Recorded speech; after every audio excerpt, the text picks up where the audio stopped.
আপনারা মাহমুদুর রহমানকে চেনেন। মাত্র 2 মাসের আন্দোলনে কিন্তু বাংলাদেশের 2024 সালের স্বাধীনতা আসেনি। 2014 সাল থেকে মাহমুদুর রহমান যে বিপ্লবী লড়াই করেছেন শেখ হাসিনা উৎখাত করার জন্যে তিনি প্রমাণ করে গেছেন কোন পতিত শক্তি কেউ রক্ষা করতে পারে না। শেখ হাসিনার পতনের মধ্য দিয়ে এবং পলায়নের মধ্য দিয়ে প্রমাণিত হয়েছে মাহমুদুর রহমান সর্বকালের সর্বশ্রেষ্ঠ যোদ্ধা। উনি দেশ থেকে চলে গিয়েছিলেন, তুরস্কের থেকেও বিপ্লব করেছেন। এই বিপ্লবের সামিল হয়েছে দেশের হাজার হাজার মানুষ এবং এদেশের গত 16 বছর যারা আন্দোলন সংগ্রাম করেছেন এবং গুম হয়েছেন জেল কাটে তারাও। আজকে সেই মাহমুদুর রহমান মধ্যে মেঘনা গ্রুপ নিয়ে আমি এই কিছু বলতে চাই না, অবিলম্বে রাষ্ট্রকে বলতে চাই মেঘনা গ্রুপের যত টাকা বকেয়া ঋণ আছে ঋণ খেলাপি সমস্ত টাকা আগামী 1 মাসের মধ্যে উদ্ধার করতে হবে। মাহমুদের সাংবাদিকের বিরুদ্ধে মামলা হবে কল্পনা। উনি সংবাদপত্রের প্রতিষ্ঠা করার জন্য দেশের মধ্যে একজন মুক্ত পথিক। আপনাদের নিশ্চয় একটা ছবি বলবেন না কোনোদিন, বাংলাদেশের 64টি জেলায় ওনার বিরুদ্ধে মামলা হয়েছিল। উনি তখন মামলায় জেলায় জেলায় উনি ঘুরছেন। মামলা যখন খেতেন ওনাকে শারীরিকভাবে নির্যাতন করা হয়েছে, কপালের মধ্যে থেকে রক্ত, জামা ছিঁড়ে ফেলেছে সেই সাহসী সাংবাদিক। বর্তমান 5 আগস্টের পরবর্তী সময়ের মধ্যে তার বিরুদ্ধে স্বাধীনভাবে লেখার জন্য মামলা হবে। আমরা উদ্বিগ্ন, নিজেদেরকে আমরা লজ্জিত মনে করছি।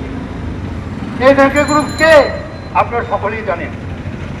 সুতরাং এখনো প্রেতাত্মা আছে, বেশিদের প্রেতাত্মা এখনো আছে। তাদেরকেও যদি আমরা সকলে উৎপাদিত রাখতে না পারি, সেই জন্য আমরা প্রাণ দিয়েছি অগস্টের মধ্যে, ছাত্রদের মতো সংগ্রাম করেছি।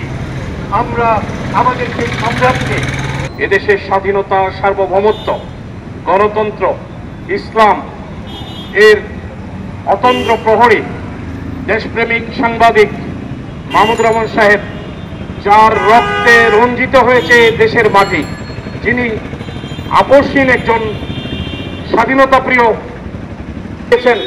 তার বিরুদ্ধে এই মুক্ত আকাশে, এই মুক্ত সময়েও যদি মামলার তাকে আসামি করা হয় বা বিবাদী করা হয়, তার চাইতে লজ্জাজনক আর কি হতে পারে।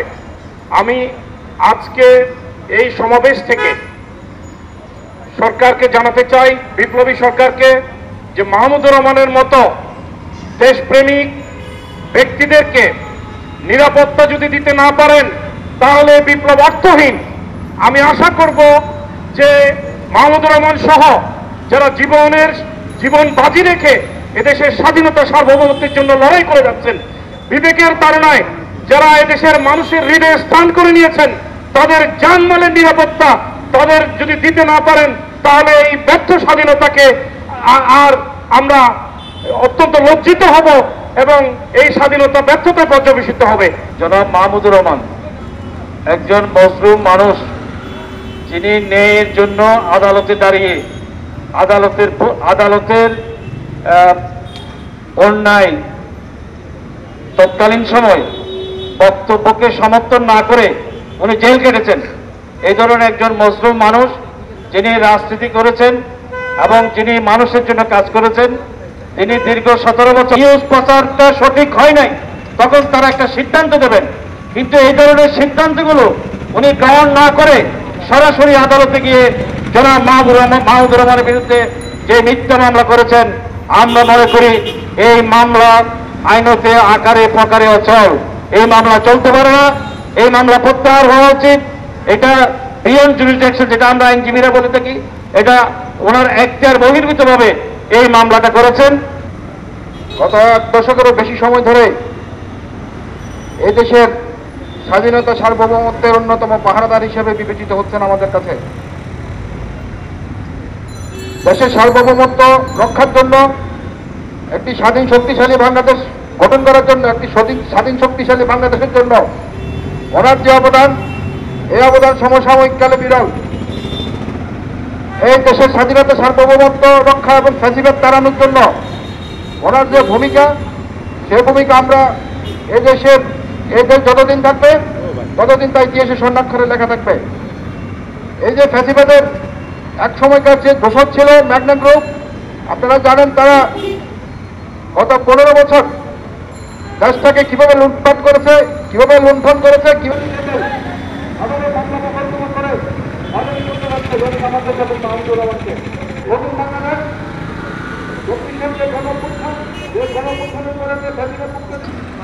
হয়ে ঘরে ঢুকে যাচ্ছে, তখনও তিনি প্রতিবাদ করে নির্যাতনের শিকার হয়েছেন। তিনি সত্যের পক্ষে নির্ভীক ছিলেন, আছেন এবং থাকবেন। ওনার এই সত্যবাদিতা, দেশপ্রেমিকতা এবং দেশের মানুষের প্রতি দায়বদ্ধতার কারণে ওনার পত্রিকায় যে সকল রিপোর্ট করে এইগুলা আজকে সরেসারের দোষর মেঘনা গ্রুপের খাল হয়ে দাঁড়িয়েছে। এই জন্য ওনার বিরুদ্ধে এই অপপ্রচার এবং এই মিথ্যা ষড়যন্ত্র শুরু হয়েছে। এই 5ই অগাস্টের পরবর্তী বাংলাদেশে সাংবাদিকতা যার নাম আগামী এবং সত্য উদ্ঘাটনের জন্য চেয়ারম্যান মোস্তফা কামাল কর্তৃক আয়োজিত যে মামলা হয়েছে, সেই মামলার আর সমস্ত যে অপকর্ম করেছে স্বৈরতান্ত্রিক দোষরদের করছে। আজকে যারা উপস্থিত হয়েছে সবাইকে ধন্যবাদ জ্ঞাপন করছি। মামলার শিকার হয়েছেন এবং দীর্ঘ 1.5 মাস উনি ওনার অফিসে অবস্থান করেছেন এই আওয়ামী হাইনো যাবে না। আমরা মাহমুদুর রহমানের সকল অনাচারের বিরুদ্ধে ওনার সকল যে মামলা হামলা হচ্ছে এগুলোর বিরুদ্ধে যে অপকর্মের খতিয়ান রয়েছে, স্বাধীন সাংবাদিকতার যিনি ফ্যাসিবাদের বিরুদ্ধে লড়াই করতে গিয়ে বিশ্বব্যাপী যিনি সাংবাদিক হিসেবে, সম্পাদক হিসেবে হাইকোর্ট মামলা দায়েরের মাধ্যমে তাকে হয়রানি করার যে নির্লক্ষ্য প্রণয়ন করা হয়েছে, তার প্রতিবাদে আয়োজিত মানববন্ধনের আজকে বিভিন্ন শ্রেণী পেশার সংগ্রামী নেতৃবৃন্দ, আমি চট্টগ্রামের সাংবাদিক সমাজের পক্ষ থেকে অবিলম্ব করার অধিকার থাকে। কিন্তু মামলার মেরিট এবং ইন্টেনশনটাকে সেটা আপনাকে দেখতে হবে।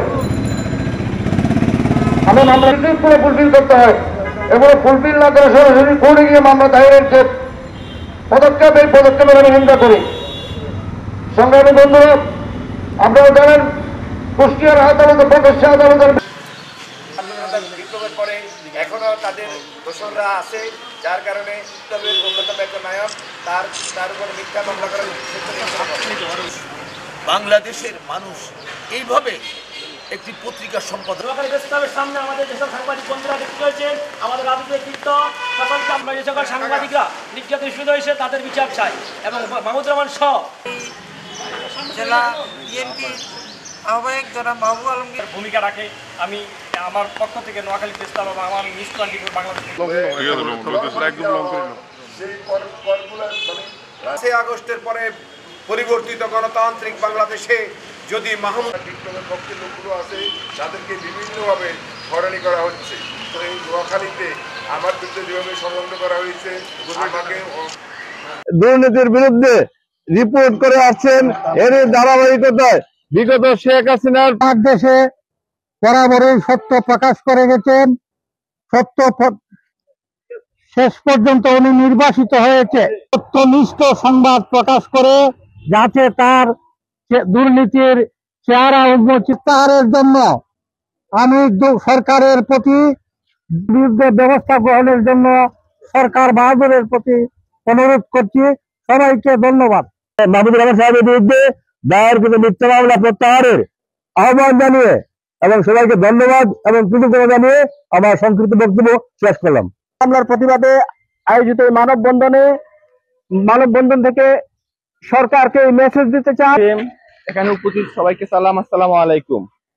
সাংবাদিক মিথ্যা ষড়যন্ত্রমূলক মামলা হয়েছে, তাদের টাকা পাচার, যে শেখ হাসিনার স্বনামধন্য ব্যক্তি সাংবাদিক মাহমুদুর রহমান সাহেবের উপর যে মিথ্যা মামলা করেছে তার এবং আজকে সকলে এই কর্মসূচিতে অংশগ্রহণ করার জন্য আন্তরিকভাবে ধন্যবাদ জানাচ্ছি।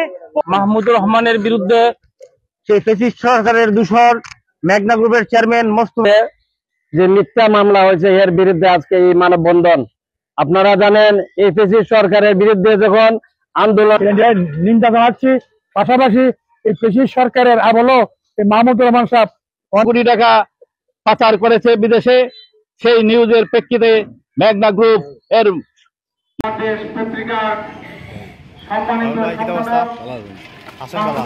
মাহমুদুর রহমান সাহেবের উপর বিগত স্বৈরাচারী শাসন আমলে 140টির উপর মামলা দায়ের করা হয়েছিল।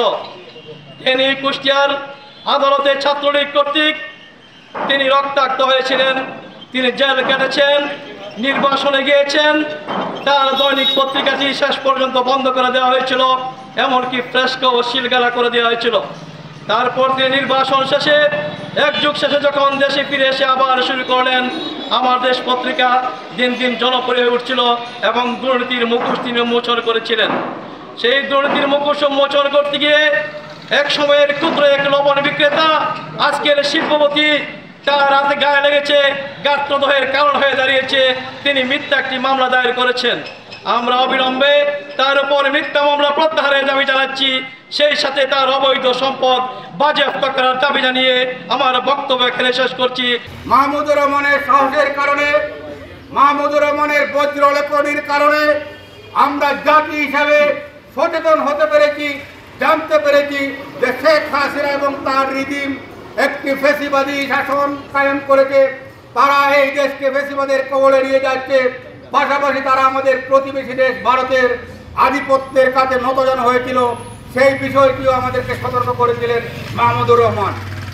আজকে মাহমুদুর রহমানের সময়ে এসে যখন পতিত ফ্যাসিবাদের দোসররা মাহমুদুর রহমানের বিরুদ্ধে মামলা করার দুঃসাহস দেখায়, তখন আমাদেরকে রাগে ক্ষোভে অপমানে আমরা সহ্য করতে পারি না। আমরা বলতে চাই, অনতিবিলম্বে আমাদের প্রেরণার বাজিগর, আমাদের সাহসের উচ্চ মাহমুদুর রহমানের বিরুদ্ধে এই মিথ্যা মামলা প্রত্যাহার করতে হবে এবং ফ্যাসিবাদের দোসর মোস্তফা কামাল সহ মেঘনা গ্রুপের অতীতের যত অপকর্ম রয়েছে সকল অপকর্ম তদন্তপূর্বক বিচার করতে হবে, জাতির সামনে উন্মোচিত করতে হবে। অন্যথায় সুনামগঞ্জের তথা সারা বাংলাদেশের সাংবাদিক সমাজ দুর্বার আন্দোলন গড়ে তুলবে। আগামী এক সপ্তাহের ভিতরে যেন এই মামলা প্রত্যাহার করা হয় অবিলম্বে। মেঘনা সাংবাদিকের বিরুদ্ধে যে মিথ্যা মামলা দিয়েছে, এই মামলা আগামী এক সপ্তাহের ভিতরে প্রত্যাহার করতে হবে এবং আওয়ামী লীগের দোসর, ফ্যাসিবাদের দোসর মোস্তফা কামালকে গ্রেপ্তারের আইনের আওতায় আনতে হবে। এই আহ্বান রেখে এই পর্যায়ে বক্তব্য রাখার জন্য অনুরোধ করছি নাসিরনগর উপজেলা বিএনপি সংগ্রামী সভা। কারণ এই ফ্যাসিস্ট আওয়ামী বাকশালী সরকারকে ফ্যাসিস্ট বানানোর জন্য যে কয়েকটি গণমাধ্যম নেপথ্যে কাজ করেছে, এর মধ্যে এই মেঘনা গ্রুপের চেয়ারম্যান এবং তার মালিকানাধীন যে 71 টিভি, এটা অন্যতম ভূমিকা পালন করেছে। আমার দেশ পত্রিকা বন্ধের নেপথ্য কারিগরও তারাই। আমাদের মজলুম সাংবাদিক জনাব মাহমুদুর রহমান সাহেবের এই পত্রিকাটি দীর্ঘদিন বন্ধ ছিল এবং এটার নেপথ্য যে কয়েকজন কল কাটে নাড়েছেন, আমি মনে করি তারা অন্যতম ছিল এবং আমার দেশ পত্রিকা প্রকাশিত এই নিউজটি অত্যন্ত বস্তুনিষ্ঠ। এই নিউজ প্রকাশের পরে আমাদের পত্রিকার সম্মানিত সম্পাদক সম্পর্কে যে মামলা হয়েছে, আমি মনে করি অনতিবিলম্বে এই মামলাটা প্রত্যাহার হওয়া উচিত এবং এইরকম বস্তুনিষ্ঠ সংবাদ আমার দেশ পত্রিকা আরও প্রকাশিত হবে, এই প্রত্যাশা রেখে আমি আমার সংক্ষিপ্ত বক্তব্য এখানে শেষ করছি। আসসালামু আলাইকুম।